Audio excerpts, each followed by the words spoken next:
नमस्कार दोस्तों, बहुत बहुत स्वागत है अंकु एजुकेशन सेंटर में। दोस्तों, आज हम लोग इस वीडियो में बेल कन्वेयर से रिलेटेड कुछ इम्पोर्टेंट क्वेश्चन एंड आंसर को देखेंगे, जो कि बहुत ही इम्पोर्टेंट है और हमेशा इंटरव्यू में पूछ लिया जाता है और जानकारी के अभाव में हम लोग इसके आंसर नहीं दे पाते हैं। तो चलिए अब वीडियो में बने रहिए और अंत तक वीडियो को देखते रहिए। मैं वीडियो को स्टार्ट करता हूँ। दोस्तों, जो आज का पहला क्वेश्चन है वो है कि what is the reason for belt sway in conveyor belt. कह रहा कि कन्वेयर बेल्ट में जो बेल्ट स्वे होता है उसका क्या रीजन है। दोस्तों, ये बेल्ट स्वे का कहने का मतलब है कि जब कन्वेयर बेल्ट रनिंग कंडीशन में रहता है तो उस समय जो उसमें बेल्ट रहता है वो बेल्ट या तो लेफ्ट साइड में या तो राइट साइड में जब भाग जाता है या चला जाता है उसी को हम लोग बेल्ट स्वे कहते हैं। तो बोल रहे हैं कि वो जो बेल्ट कन्वेयर में बेल्ट लेफ्ट या राइट जाता है उसका क्या रीजन है, बेल्ट स्वे का क्या कारण है कि आपका जो बेल्ट है वो साइड में चला जाता है। तो दोस्तों, इसका जो पहला पॉइंट है वो है कि locking of self adjusting carrying roller frame. कह रहा है कि जो आपका self adjusting carrying roller frame होता है वो लॉक हो चुका है। कहने का मतलब वो मूव नहीं हो पा रहा है। दोस्तों, बेल कन्वेयर का कैरिंग साइड में एक कैरिंग रोलर फ्रेम होता है जो कि सेल्फ एडजस्टिंग होता है। वो बेल्ट को लेफ्ट और राइट जाने से बचा के रखता है सेंटर में। वो हमेशा सेल्फ एडजस्ट करने का कोशिश करता है। अगर वो लॉक हो गया है तो वो आपका जो बेल्ट वो साइड हो सकता है। नेक्स्ट जो पॉइंट दोस्तों वो है कि locking of self adjusting return roller frame. दोस्तों, रिटर्न साइड में भी एक सेल्फ एडजस्टिंग रोलर फ्रेम रहता है। वो भी क्या करता है कि रिटर्न साइड में जब बेल्ट लेफ्ट या राइट जाने का कोशिश करता है तो उसको हमेशा वो एडजस्ट करता है या एडजस्ट करने का कोशिश करता है। नेक्स्ट जो पॉइंट है दोस्तों वो है कि मटेरियल बिल्डअप ऑन रोलर और पुली। कह रहा है कि अगर आपका पुली या आपका रोलर, चाहे कैरिंग रोलर हो चाहे रिटर्न रोलर हो, अगर उसमें मटेरियल जम गया, मटेरियल बहुत ज़्यादा हीप हो गया तो उसके कारण भी बेल्ट जो होता है लेफ्ट या राइट क्या होता है कि बेल्ट स्वे होता है और वहाँ पे उसको एडजस्ट करने के लिए सबसे पहले वो पुली और रोलर में जो मटेरियल बिल्डअप होता है उसको क्लीन किया जाता है ताकि वो अपना सेंटर में आ सके। नेक्स्ट जो पॉइंट है दोस्तों वो है कि मटेरियल लोडेड ऑफ सेंटर। कहने का मतलब है कि जो प्रीवियस कन्वेयर का मटेरियल नेक्स्ट कन्वेयर में जब वो डिस्चार्ज होता है और उसमें जब रिसीविंग होता है तो अगर मान लीजिए वो सेंटर में मटेरियल नहीं गिर रहा है, वो ऑफ सेंटर गिर रहा है, साइड से गिर रहा है, तो उस कारण से भी क्या होता है कि बेल्ट लेफ्ट या राइट में सोए होता है।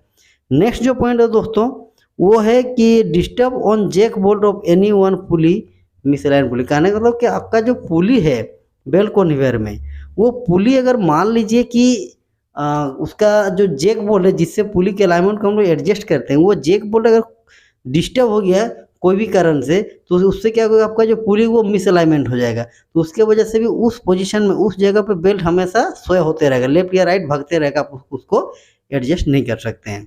नेक्स्ट जो पॉइंट है इंक्रीज क्लियरेंस ऑफ बियरिंग। मान लीजिए दोस्तों कि बियरिंग का जो क्लियरेंस है कोई भी पुली का, वो उसका क्लियरेंस बहुत ज़्यादा बढ़ गया है। तो उस कंडीशन में क्या होगा कि वहाँ पे जैसे ही आपका बेल्ट जाएगा वो सोए होगा, लेफ्ट या राइट में वो भागने का कोशिश करेगा। तो ये जो बियरिंग क्लियरेंस वाला पॉइंट है दोस्तों, ये हर कोई नहीं बताता, ये बहुत ज़बरदस्त पॉइंट है। इसके कारण भी आपका जो बेल्ट है वो लेफ्ट या राइट में सोए होता है। तो दोस्तों अब हम लोग एक नेक्स्ट क्वेश्चन की ओर आते हैं। नेक्स्ट जो क्वेश्चन है दोस्तों वो कह रहा है कि what is the possible reason for belt running off at head pulley. कह रहा है कि हेड पुली में अगर आपका बेल्ट ऑफ सेंटर चल रहा है, मतलब लेफ्ट या राइट भाग रहा है, तो उसका क्या रीजन हो सकता है। तो देखिए दोस्तों, जो पहला रीजन है वो कि buildup of material on return roller. आपका जो रिटर्न रोलर है उसमें अगर मटेरियल बिल्डअप हो गया तो भी आपका हेड पुली में जाके जो बेल्ट है वो भागेगा। सेकंड पॉइंट है इम्प्रॉपर अलाइनमेंट ऑफ हेड पुली। अगर हेड पुली का जो अलाइनमेंट है वो अगर सही नहीं है, अलाइनमेंट बिगड़ गया, उसका जैक बोल्ट डिस्टर्ब है, तो उसके कारण भी वहाँ पे जाके बेल्ट क्या होगा कि ऑफ सेंटर चलेगा, लेफ्ट या राइट भागेगा। नेक्स्ट जो पॉइंट है not working of self aligning transforms situated near head pulley. कह रहा है कि आपका जो हेड पुली, उस हेड पुली के सामने में जो भी सेल्फ अलाइविंग ट्रांसफॉर्म है, ट्रांसफॉर्म मतलब आपका मतलब सेल्फ एडजस्टिंग फ्रेम है, वो अगर सही से काम नहीं कर रहा है तो उसके कारण भी क्या होगा कि आपका जो हेड पुली है उस हेड पुली पे आपका जो बेल्ट है वो लेफ्ट या राइट सोए होगा और उसको आपको किसी तरह से एडजस्ट करना पड़ेगा। नेक्स्ट जो क्वेश्चन है दोस्तों वो है कि what is the reason for a conveyor belt run to one side for some distance along conveyor belt.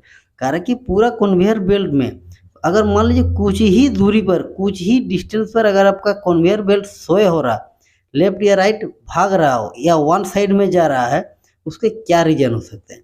तो दोस्तों इसका जो आंसर है उसमें पहला पॉइंट का रहेगा it is due to improper loading of belt. Belt में जो लोडिंग हो रहा है, मतलब बेल्ट में जो मटेरियल प्रीवियस बेल्ट से आ रहा है, गिर रहा है आपका इम्पैक्ट रोलर के ऊपर में, वहाँ पे अगर मटेरियल सही जगह से मतलब सेंटर में अगर नहीं गिर रहा है, अगर वो ऑफ सेंटर गिर रहा है, मतलब थोड़ा बहुत इधर उधर गिर रहा है, तो भी क्या होगा कि आपका जो बेल्ट है वो एक पोजीशन में जाके वन साइड में भागेगा। नेक्स्ट जो पॉइंट है कि फेलियर ऑफ सेल्फ अलाइविंग ट्रांसफॉर्म। अगर आपका सेल्फ अलाइविंग ट्रांसफॉर्म से फ्रेम है अगर वो काम नहीं कर रहा, तो भी आपको उस जगह पे क्या होगा कि मटेरियल वन साइड में बेल्ट भागेगा। नेक्स्ट जो क्वेश्चन है दोस्तों, what are the reason for excessive wear out of belt on carrying side. कह रहा है कि आपका जो कैरिंग साइड में है वहाँ पे बहुत ज़्यादा बेल्ट का वेयर आउट हो रहा है, बहुत ज़्यादा बेल्ट घिस रहा है, उसका क्या कारण हो सकता है। तो इसका जो पहला पॉइंट है कि डर्ट, फ्रोजन और मिसलाइन रिटर्न आइडलर। आपका जो रिटर्न आइडलर है अगर उसमें कोई डर्ट है, मतलब उसमें अगर कोई मटेरियल बिल्डअप हो गया है या वो मिसअलाइनमेंट हो गया, तब भी वहाँ पे बहुत ज़्यादा आपका जो बेल्ट है कैरिंग साइड में वहाँ पे वो घिसेगा। Second point abrasive skirt board. आपका जो स्कर्ट बोर्ड लगा रहा है, अगर स्कर्ट बोर्ड बहुत ज़्यादा एब्रेसिव है, मतलब अगर आपका स्कर्ट बोर्ड बेल्ट को अगर कंटिन्यू घिस रहा तो भी बहुत ज़्यादा मतलब वेयर आउट होगा। नेक्स्ट है पोर लोडिंग। अगर लोडिंग सही से नहीं हो रहा मटेरियल का, उस कारण से भी आपका एक्सेसिव वेयर होगा कैरिंग साइड में।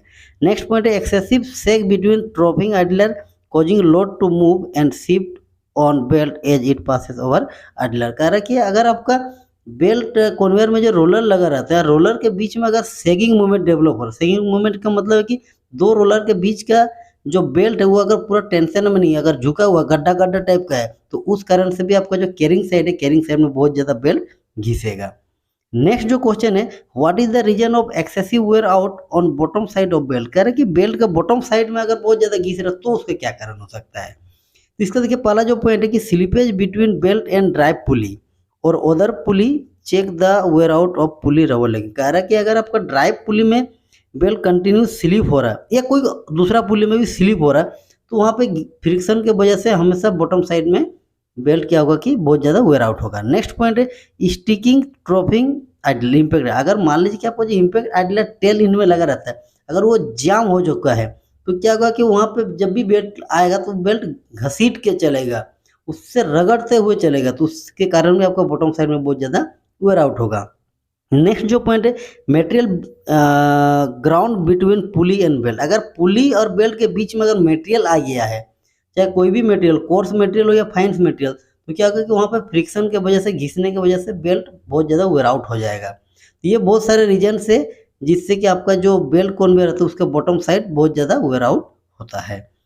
आपका नेक्स्ट जो क्वेश्चन है दोस्तों वो कह रहे कि what action will you take if you found conveyor carrying side wear out occurs continuously. कह रहा है कि आपका बेल्ट कन्वेयर का जो कैरिंग साइड है, अगर वो कैरिंग साइड कंटिन्यूसली मतलब लगातार बहुत ज़्यादा घिस रहा, बहुत ज़्यादा वेयर आउट हो रहा, तो आप क्या एक्शन लेंगे। तो इसमें जो पहला पॉइंट है दोस्तों वो है कि install belt cleaning plough at head and tail end, जिसको हम लोग स्क्रैपर कहते हैं। कह रहा है कि हेड और टेल इंड में स्क्रैपर यूज किया जाता है, तो बोल रहा है कि उसको आपको इंस्टॉल करना पड़ेगा, लगाना पड़ेगा। नेक्स्ट जो पॉइंट है कि clean, repair and align return idler. Return idler को हमेशा क्लीन रखना है, डैमेज है तो रिपेयर करना है, और उसको हमेशा सही अलाइनमेंट में रखना, तभी ये बच सकता है।